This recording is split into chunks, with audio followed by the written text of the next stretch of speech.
My parents sold my childhood home that they promised would be mine someday and used the money for my brother's destination wedding, so I'm refusing to help them when they can't afford assisted living. Growing up in that house was everything to me. It wasn't just walls and rooms. It was where I learned to ride a bike in the driveway, where my dad taught me how to fix a leaky faucet, where my mom and I planted tomatoes every spring in the backyard. Every single memory I had was tied to that place. My dad used to say it all the time. "This will be yours one day, kiddo." He'd say it when we were painting the living room together, when we were replacing the old wooden fence, when we sat on the porch during summer evenings. I believed him. Why wouldn't I? He said it for 20 years. When I turned 25, I started seriously planning for it. My fiancée Sarah and I would drive by sometimes, talking about which room would be the nursery, how we'd renovate the kitchen, where we'd put the swing set for our future kids. We had our whole lives mapped out in that house. Then my brother Derek announced his engagement. He'd been dating this girl Amber for barely 8 months, but apparently it was true love. Whatever. I was happy for him, I guess, but then things got weird. My parents asked me to come over for dinner one night, just the three of us. No Sarah, no Derek. When I walked in, they both looked nervous, like they were about to tell me someone died. My dad cleared his throat and said they needed to talk to me about something important. My mom couldn't even look at me. "We're selling the house," he said. I actually laughed. I thought it was some kind of joke, like they were going to say, "Just kidding," and we'd all have a good laugh about it. They didn't laugh. My mom finally spoke up. "Derek wants a destination wedding in Bali. It's very important to Amber's family. They're paying for half,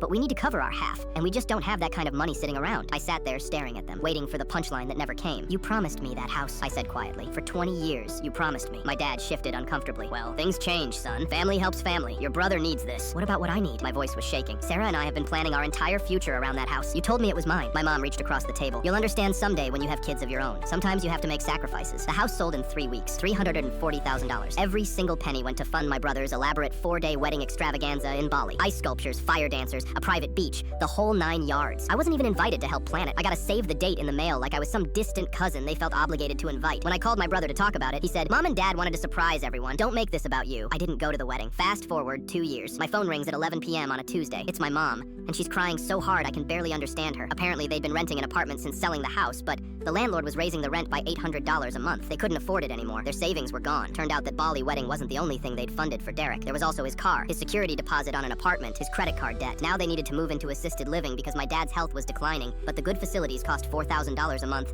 and they only had enough for maybe 3 months. "We need your help, honey," my mom sobbed. "You're doing so well with your job. We raised you. We sacrificed everything for you kids." I felt my jaw clench. "Where's Derek?" Silence. "Mom, where's Derek? Why can't he help?" More crying. "He's going through a divorce right now. Amber left him. He's broke, living with friends. He can't contribute anything right now." Of course he was. "So you want me to pay $4,000 a month? That's $48,000 a year. We're your parents!" my dad yelled in the background. "You owe us." Something inside me snapped. "You want me to pay for your assisted living? Sell something valuable," my mom gasped. "We don't have anything valuable left." "Yeah," I said, my voice ice cold. "You already sold what was valuable to me for a wedding that lasted 4 days and a marriage that lasted 18 months. How can you be so cruel?" my mom wailed. "The same way you were when you broke a 20-year promise without even asking how I felt about it. You made your choice. Derek was more important, so go ask Derek." My dad grabbed the phone. "You're being ungrateful. We fed you, clothed you, put a roof over your head for 18 years, and I would have given you a place to live rent-free in the home you promised me, but you sold it. Funny how that works." I hung up.